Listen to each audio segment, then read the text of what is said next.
네, 한 주간 잘 지냈나요? 방학 기간이죠.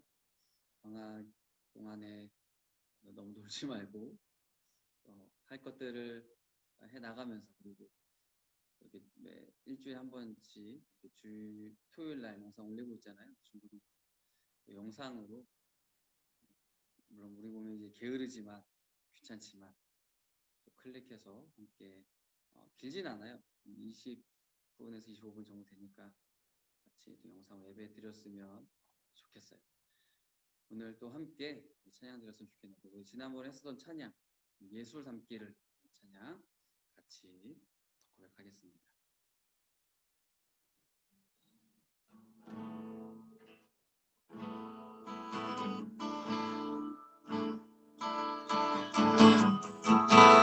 내 삶의 소망, 내가 바라는 예수, 내가 원하네 한없는 사랑,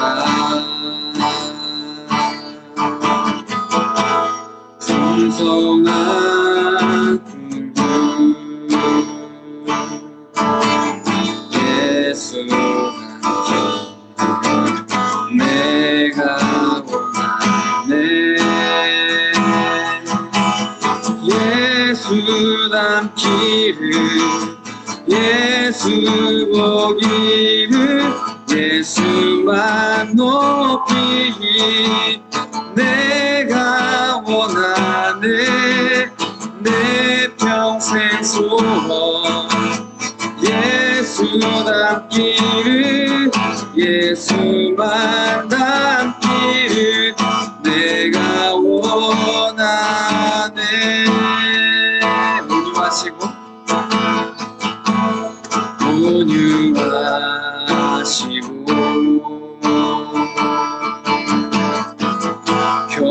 겸손하신 성품, 예수 내가 원하네 자비하시고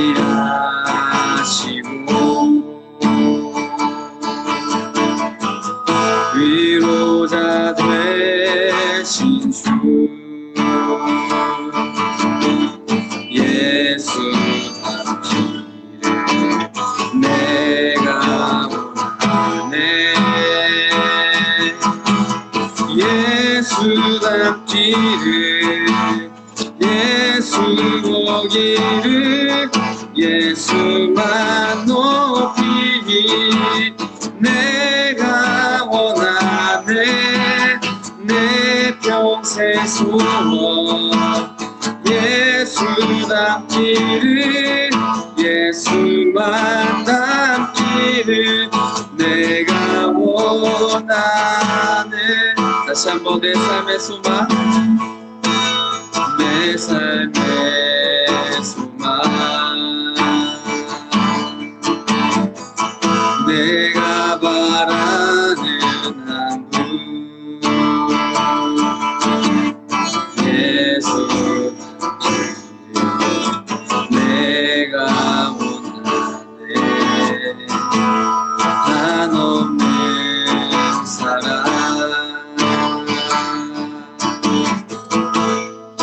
풍성한 긍휼, 예수 내가 원하네. 다시 한번 온유하시고 온유하시고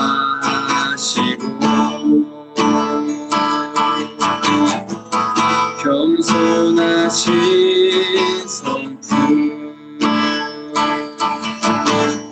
예수 내가 원하네 자비하시고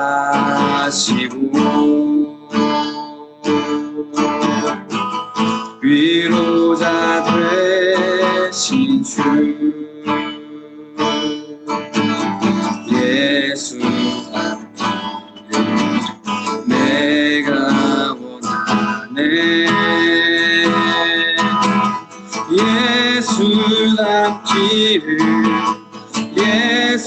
오기를 예수만 높이기 내가 원하네 내 평생 소원 예수 닮기를 예수만 닮기를 내가 원하네 예수 닮기를 예수 보기를 예수만 높이기 내가 원하네 내 평생 소원 예수 닮기를 예수만 닮기를 내가 원하네. 아멘. 우리가 지난주에는 그 아담과 하와가 하나님께서 먹지 말라고 했던 이 선악을 알게 하는 그 나무의 열매를 먹음으로써 죄를 짓게 되었다라는 그 내용을 살펴봤는데요. 이러한 아담과 하와의 마음속에는 하나님과 같이 되고 싶은 교만과 인간의 탐욕과 이기심이 있었기 때문에 이 사단의 유혹에 넘어가서 죄를 짓게 되었던 거예요. 하지만 하나님께서는 아담과 하와를 이제 사랑하셨기 때문에 그들을 용서해 주시죠. 다시 한번 기회를 주시는 거예요. 그래서 이제는 에덴 밖에서 살아갈 수 있도록 짐승을 잡아서 가죽옷을 지어서 입혀주셨어요. 오늘은 그 이후의 이야기를 살펴볼 거예요. 제가 주중에 우리 단톡방에 올려주었던 이 창세기 4장을 읽은 친구들이 혹시 있나요? 여러분들이 이제 읽었던 그 말씀이 어떤 내용이었고 어떤 의미가 있는지 오늘 본문을 통해서 살펴봤으면 좋겠어요. 제가 한번 읽어볼게요. 아담이 자기 아내 하와와 잠자리를 같이 했습니다. 그러자 하와가 임신을 하여 가인을 낳았습니다. 하와가 말했습니다. 여호와의 도우심으로 내가 남자아이를 얻었다. 하와는 또 가인의 동생 아벨을 낳았습니다. 아벨은 양을 치고 가인은 농사를 지었습니다. 세월이 지난 뒤에 가인은 땅의 열매를 하나님께 제물로 바쳤습니다. 아벨은 처음 태어난 아기 양과 양의 기름을 바쳤습니다.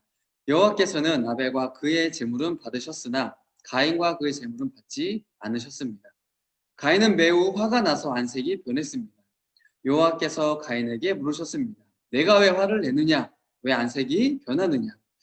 내가 좋은 마음을 품고 있다면 어찌 얼굴을 들지 못하겠느냐? 내가 좋은 마음을 품지 않으면 죄가 너를 지배하려 할 것이다.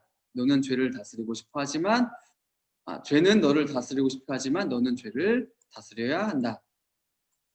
가인이 자기 동생 아벨에게 들로 나가자 하고 말했습니다. 그들이 들에 나가 있을 때에 가인이 자기 동생 아벨을 쳐 죽였습니다. 여호와께서 가인에게 말씀하셨습니다. 내 동생 아벨은 어디 있느냐?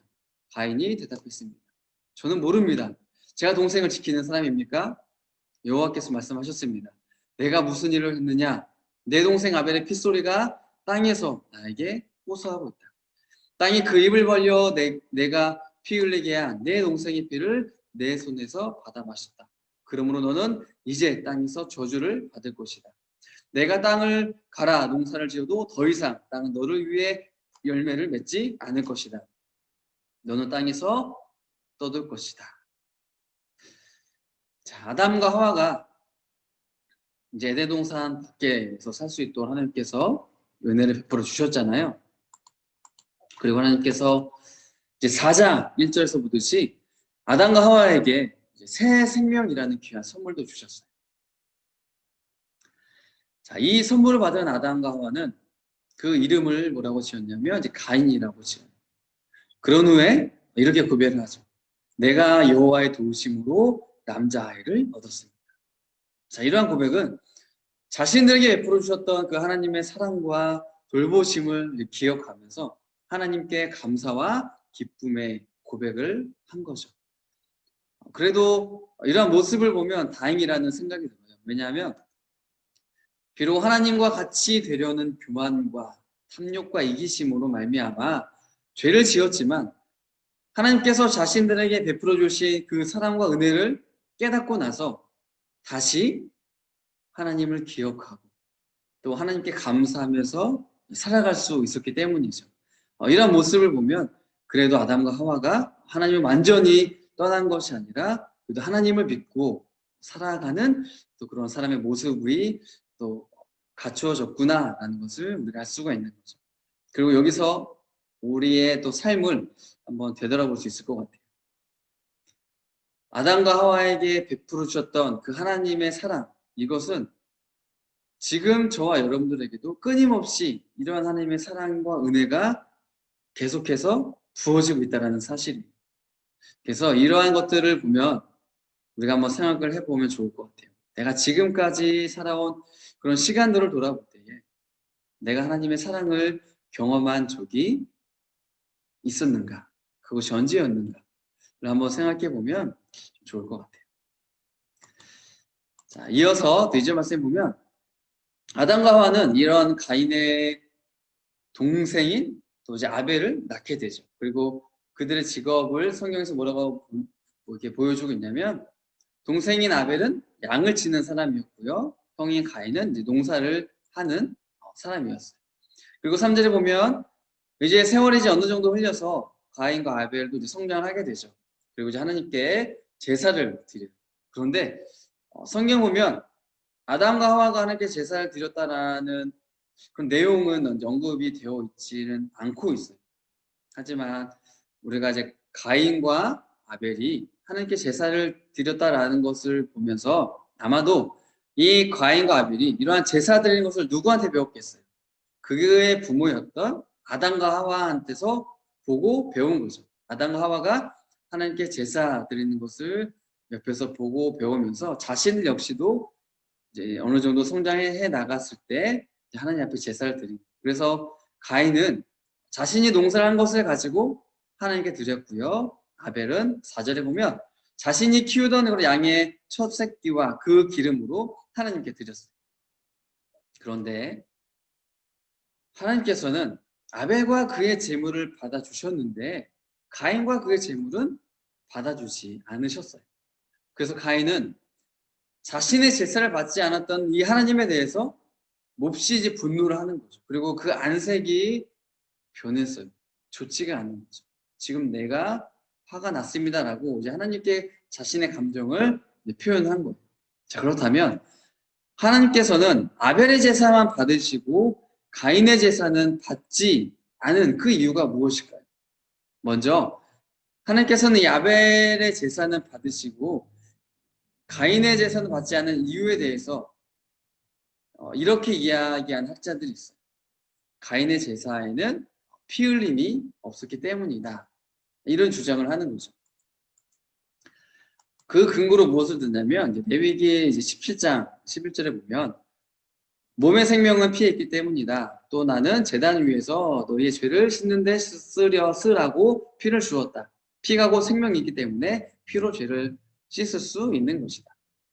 그러니까 생명은 피에 있고 피는 곧 생명이다. 그래서 피는 죄를 씻어주기 때문에 하나님은 이 피 흘림이 없는 가인의 제물은 받지 않으시고 양의 새끼를 드림으로써 피의 제사를 드렸던 아벨의 제사를 받았다라고 주장을 하는 거죠. 물론 피는 곧 생명이기 때문에 하나님께서 이 짐승이 흘린 피로 이스라엘의 죄를 용서해 주셨어요. 즉 이스라엘의 죄 대신에 짐승들이 피 흘려서 죽어야지만 하나님이 그들의 죄를 용서해 주셨던 이 레위기 말씀은 분명한 사실이죠. 하지만 이 말씀을 가지고 가인과 아벨의 경우에 적용하기에는 좀 무리가 있는 거죠. 왜냐하면 태어나서 이 평생 농사를 짓는 가인에게는 너무 불공평하다라는 생각이 들 수밖에 없거든요. 게다가 또 다른 말씀, 레위기 2장 1절부터 16절에 보면 소제는 뭐냐면 이제 곡식으로 드리는 제사거든요. 여기에 대해서 또 기록을 하고 있어요. 이 중에서 우리가 레위기 2장 1절과 3절 말씀을 한번 제가 살펴볼게요. 자, 누구든지 여호와께 곡식 제물을 바치는 사람은 고운 가루로 바쳐라. 제물을 바치는 사람은 가루 위에 올리브 기름을 붓고 향을 얹어라. 그런 다음에 그것을 아론의 자손인 제사장에게 가져가거라. 제사장은 기름과 섞인 고운 가루 한 줌과 모든 향을 집어서 그 제물 전체를 여호와께 바쳤다라는 표시로 그것을 제단 위에서 태워요. 그것은 화제이며 그 냄새가 여호와를 기쁘시게 한다. 곡식 제물을 가운데서 남은 것은 아론과 제사장의 몫이다. 그것은 여호와께 바치는 화제 중에서 가장 거룩한 제물이다. 자, 여기서 알 수 있는 것이 뭐예요? 소제, 즉 곡식으로 드리는 제사는 짐승을 드리는 제사와 마찬가지로 이스라엘의 제사에 있어서 동일하게 중요하다는 것을 우리들에게 말해주고 있어요. 그렇기 때문에 곡식으로 드리는 제사와 짐승으로 드리는 제사, 이 두 제사 차이에는 무엇이 중요하고 무엇이 중요하지 않다, 이러한 것이 전혀 없다라는 거예요. 다시 말해서 가인과 아벨 두 사람이 각각 드린 서로 다른 제사가 하나님께서 제사를 이게 받으시는지 받지 않으시는지와는 전혀 관계가 없다라는 거죠. 제사의 종류에 따라서 하나님 어떤 제사는 받아주시고 어떤 제사는 받지 않으신다, 이러한 게 아니라는, 하나님 앞에서는 곡식으로 드리던 제사든 그것을 짐승으로 잡아서 피 흘리는 제사든 하나님은 모든 제사를 다 받아주신다라는 거예요. 우리 레위기에서도 하나님께서 기쁘게 받으신다라고 2절 말씀에 또 말씀하잖아요. 또 3절도 보면 또 이것은 가장 거룩한 제물이다 말씀해 주잖아요. 그러니까 하나님은 짐승의 피 흘리는 제사도 받으시는 분이시고 곡식의 제사도 받으시는 그런 하나님이세요. 자, 그렇다면 가인이 드린 제사와 아벨이 드린 제사는 도대체 어떤 점이 달랐길래 하나님께서 그 제사를 받고 받지 않으시고를 결정하셨을까요? 자, 아벨이 드린 제사는 믿음으로 드리는 제사였어요. 물론 오늘 우리가 읽은 본문에는 어디에서도 이러한 표현을 볼 수가 없어요. 하지만 신약 성경 중에 히브리서 11장 4절을 보면 우리들에게 아벨이 드린 제사에 대해서 이렇게 이야기를 해주고 있어요. 아벨은 믿음으로 가인보다 하나님께 더 나은 제사를 드렸습니다. 하나님께서는 아벨이 드린 제사를 기뻐 받으시고 그를 의인이라 부르셨습니다. 아벨은 죽었지만 여전히 그의 믿음을 통해 우리에게 말하고 있습니다. 자, 아벨은 믿음으로 가인보다 더 나은 제물을 하나님께 바쳤다라고 말을 해주고 있어요. 자, 그럼 도대체 믿음으로 드렸다라는 것이 무슨 말일까요? 우리가 좀 다 오늘 살펴봤던 본문 중에 4절과 5절 말씀을 보면 이러한 것이 믿음으로 드리는 제사구나라고 알 수가 있어요. 자, 4절과 5절을 보면 가인과 아벨이 이제 하나님께 제사를 드렸고요. 하나님께서는 그 제사에 대한 이제 하나님의 반응을 보여주셨잖아요. 여기에서 정말 중요한 게 있어요. 자, 우리가 주목할 부분은 가인과 아벨을 이야기하는 순서예요. 자, 자세히 살펴보면 아벨과 그의 제물은 받으셨으나 가인과 그의 제물은 받지 않으셨습니다 라고 순서가 되어 있어요. 그러니까 아벨과 가인이 제사를 드렸는데 그 드린 제물보다 먼저 언급된 것이 뭐예요? 제물을 드린 사람이 먼저 언급이 되는 거죠. 먼저 아벨이 언급이 되고 그 다음에 아벨이 드린 제물을 이야기하시죠. 또 가인이라는 사람의 이름이 먼저 언급이 되고 그 뒤에 가인이 드린 제물이 언급이 돼요. 자, 이것은 무엇을 말해요?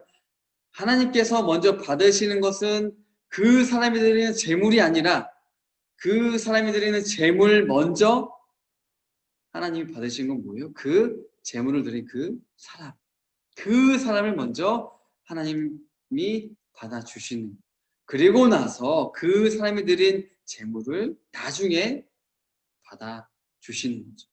그러니까 이 순서가 그냥 아무런 의미 없는 게 아니라 하나님께서 제물을 받으시는 하나님의 기준이 무엇인지를 우리들이 분명하게 보여주고 있어요. 하나님은 재물보다 먼저 재물을 드리는 사람, 그 사람을 하나님은 받아주시는 거예요.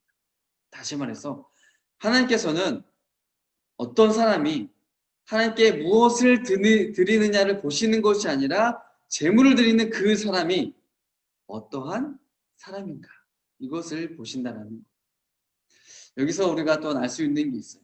자, 가인은 하나님 앞에서 그렇다면 어떤 삶을 살았다라는 거죠. 하나님은 아벨과 아벨의 제물을 받아주셨어요. 하지만 가인의 제물은 받지 않으셨어요. 자, 그렇다라는 것은 가인의 제물을 받지 않았다라는 것은 결국에는 먼저 무엇을 받지 않는 거예요? 가인이라는 그 사람을 하나님 받지 않은 거죠. 그러면 가인은 하나님 앞에서 받지 못하는 그러한 삶을 살았구나라는 것을 우리가 알 수가 있는 거죠. 그래서 7절에 보시면 가인은 좋은 마음을 품고 있지 않았어요. 만약에 가인이 하나님 앞에서 정말 좋은 마음을 품고 있었고 선한 삶을 살았다라면, 믿음의 삶을 살았다라고 한다라면, 비록 하나님께서 자신이 드린 그런 재물을 받지 않으셨다라고 해서 화를 내거나 얼굴빛이 달라지지는 않았어요. 오히려 하나님께서 나의 재물을 받지 않은 것에서는 무언가 이유가 있겠구나. 내가 혹시 하나님 앞에서 어떤 범죄한 부분이 있지는 않을까? 이것을 먼저 생각을 했을 거예요. 하지만 가인은 하나님께서 자신이 드린 그 재물을 받지 않은 것에 대해서 좋지 않은 마음을 품었어요. 더 나아가서 요한일서 3장 12절에 보시면 이러한 가인의 모습을 잘 표현해 주고 있어요.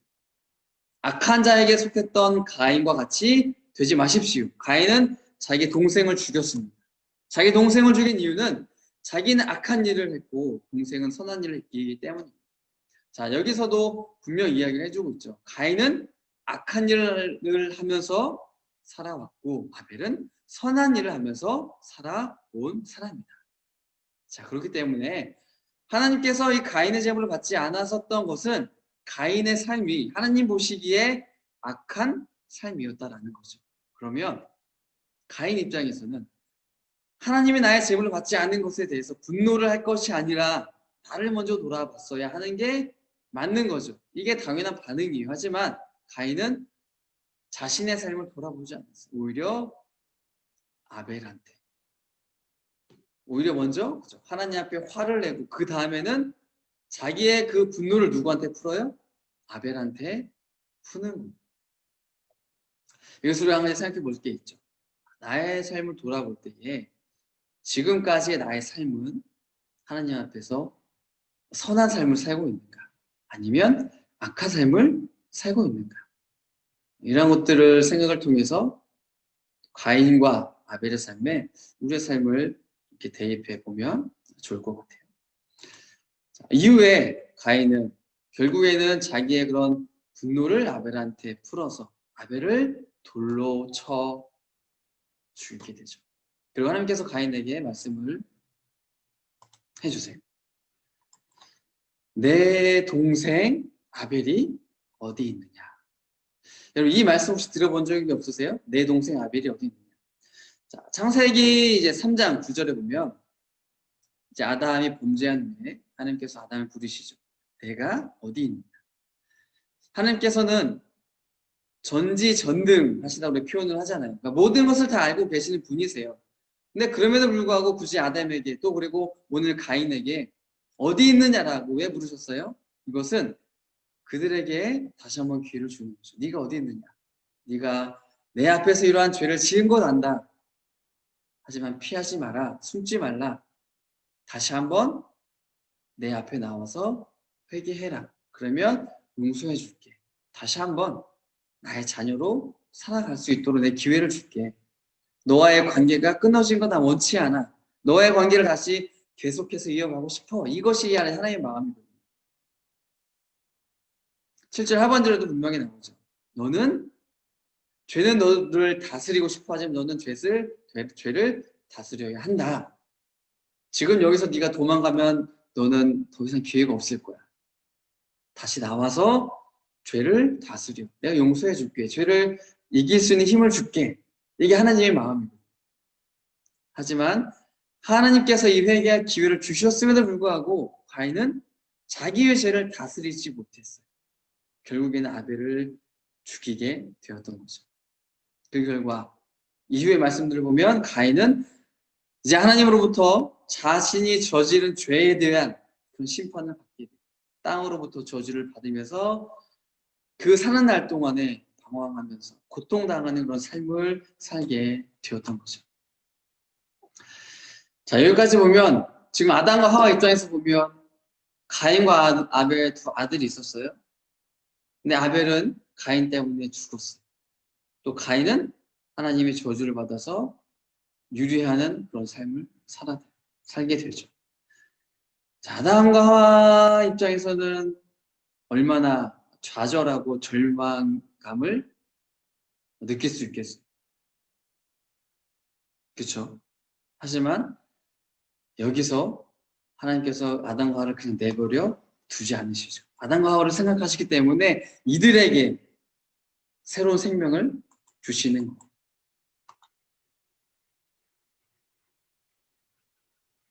제가 25절, 26절 말씀을 했는데 제가 이제 25절과 26절 말씀을 읽어볼게요. 자, 아담이 다시 자기 아내에게 하와와 잠자리를 같이 했습니다. 그리하여 하와가 아들을 낳았습니다. 하와는 그 아들의 이름을 셋이라고 지었습니다. 하와가 말했습니다.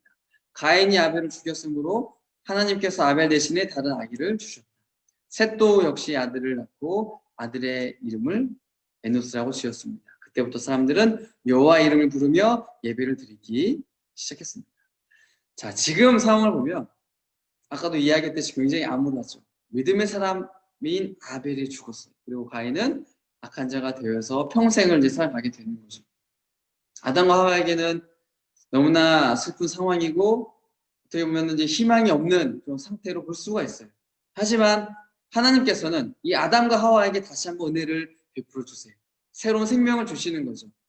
그런데 이 셋이라는 이 아들은 사람을 보면 아담과 하와에게만 위로가 되고 소망이 되는 존재가 아니에요. 우리가 성경 전체를 보면 이 셋이라는 사람으로부터 다시 시작된 이 혈통에서부터 나중에는 누가 나오게 돼요? 예수님이 태어나시게 되는 거예요. 자, 그렇기 때문에 하나님께서 아담과 하와에게 셋을 주신 이유는 궁극적으로는 인류에게 하나님께서 말씀해 주시는 거죠. 너희들에게 유일한 소망은 오직 예수 그리스도이시다 하는 것을 보여주는 사건이에요.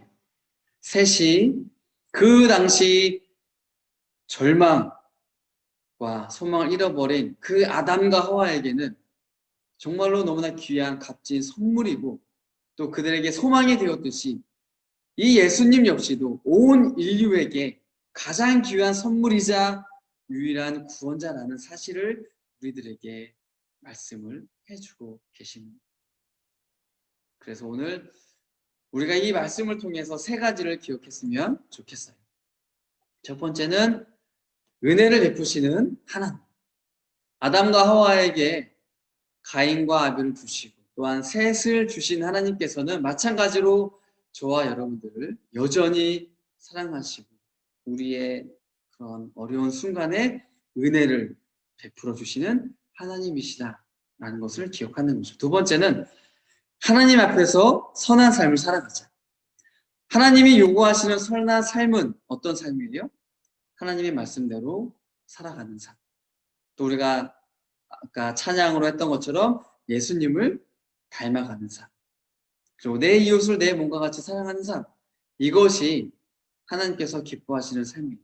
하나님은 나라는 이 사람의 삶을 늘 지켜보시고 또 받으신다라는 것을 우리가 잊지 않았으면 좋겠어요. 내가 드리는 제사, 내가 드리는 예배보다 하나님은 나라는 사람을 먼저 받으신다라는 사실. 그렇기 때문에 우리는 하나님 앞에서 선한 삶, 믿음의 삶을 살아가야 한다는 거죠.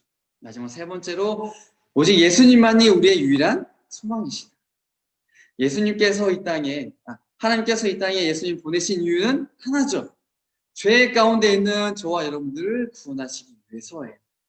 오직 예수님만이 나의 죄를 용서하실 수 있는 유일한 구원자이자 소망이심을 믿는 우리 친구들이 되었으면 좋겠어요. 그래서 이 세 가지, 은혜 베푸시는 하나님, 하나님 앞에서의 선한 삶, 예수님만이 나의 유일한 구원자이심, 이 세 가지를 기억하시고 하나님의 자녀로 잘 살아가는 우리 믿음의 중고등부 학생들이 되었으면 좋겠어요. 제가 기도할게요. 하나님 감사합니다.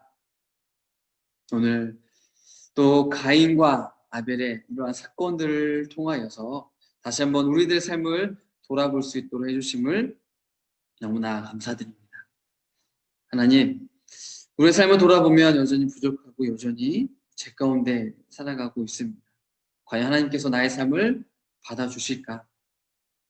아벨처럼 아벨을 받아주시고 그의 제물을 받아주셨던 것처럼 우리의 삶도 하나님이 기쁘게 받아주셔야 되는데 과연 나의 삶이 그런 삶일까를 돌아봅니다. 하나님, 이제부터라도 나의 죄를 주님 앞에 내려놓고 용서를 구합니다. 하나님 용서해 주세요. 이제는 나의 삶이 악한 삶이 아니라 하나님의 말씀대로 살아가는 삶, 예수님을 닮는 그런 선한 삶, 내 이웃을 사랑하는 그런 선한 삶이 되어서 하나님께서 기뻐 받으시는 그러한 삶이 될 수 있도록 하나님 나와 함께 해주세요. 그리고 오직 이 하나님의 말씀대로 따라가는, 그리고 하나님이 여전히 내 삶 가운데 은혜를 베풀어 주시고 여전히 나를 사랑하시는 분이심을 우리가 믿음 가운데 고백하고 그 하나님과 동행하는 친구들 되게 도와주세요. 우리 친구들도 살아가면서 어려움을 겪을 때가 있어요. 마음의 상처를 받을 때가 있어요. 무엇으로 우리가 위로를 받고 무엇으로 우리가 새 힘을 받고 어떤 것으로 우리가 회복을 받을 수 있을까요? 지금도 나를 사랑하신 하나님, 지금도 나와 함께 하시는 그 하나님, 여전히 나를 아들이라고 딸이라고 불러주시는 그 하나님, 그 하나님의 사랑 가운데 거하는 우리 믿음의 친구들 다 될 수 있도록 도와주세요. 그래서 하나님이 찾으시는 학생들, 하나님이 기뻐하시는 학생들, 우리 중고등부 친구들과 또 중고등부 믿음의 공동체가 될 수 있도록 하나님 늘 함께 해주세요. 감사하며 예수님의 이름으로 기도드립니다. 아멘.